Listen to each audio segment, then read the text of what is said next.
Welcome to Your Daily Writing Habit, episode number 877.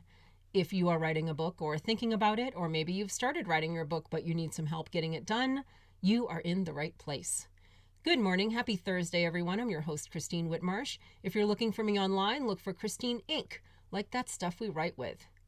Each day I'm sharing with you the writing habits I've learned over my 20 years as a ghostwriter, book coach, and author.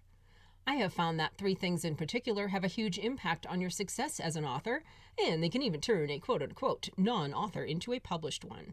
Those three things are writing fundamentals, productivity, and mindset habits.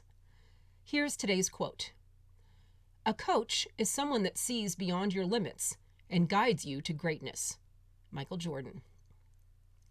And once again, good morning, everyone. Happy Thursday. And some of you, my regular listeners, might have guessed that starting with this week's Sunday Storytime episode of the show earlier this week, where I read an excerpt from my memoir, The Power of the Curve, that's what's been on my mind lately, especially since more and more life curves are being thrown at us all between the COVID resurgence and natural disasters and various human rights crises here and abroad.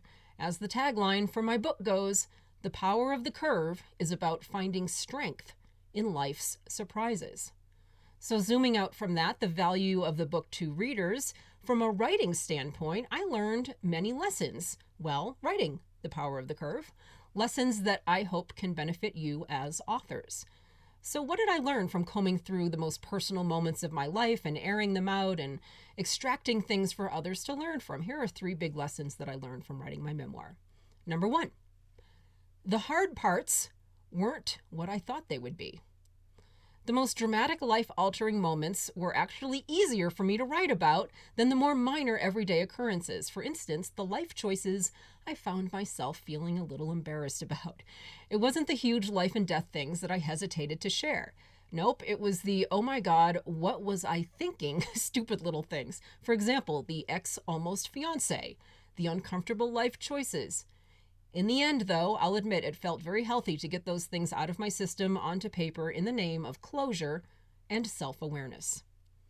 Lesson number two that came from writing my memoir, the facts are a hell of a lot easier than the feelings. I was really surprised at how easily the names, dates, places, and other concrete details came flooding back to me, especially once the floodgates were open.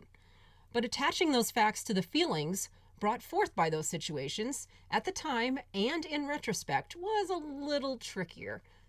I learned that when we look back on life events, we tend to do so through filters. Factual, rationalization, minimizing, maximizing, all those little filters we do to make ourselves feel better about our life. It was really nothing when it was actually very much something, as an example of one of those filters. Like it was nothing, but then you realize, oh, it actually was really bad, or something that you remember as terribly, terribly awful when really it wasn't that bad. Reading between the factual lines and finding the truth about the situation and the truth about yourself can be uncomfortable at first. But when you dig deep with purpose and intention and connect what you're doing with your book's vision and with your future readers, the process can actually become liberating. And finally, lesson number three, having a collaborator made all the difference. I don't know if many of you know this, after several years of failed attempts at finding the right angle to my curvy life story, I finally came to my senses and decided to stop struggling in silence and get some help with my memoir. I made this decision for many of the same reasons my clients do, proving that not knowing how to write is only one reason that people seek outside help with their books.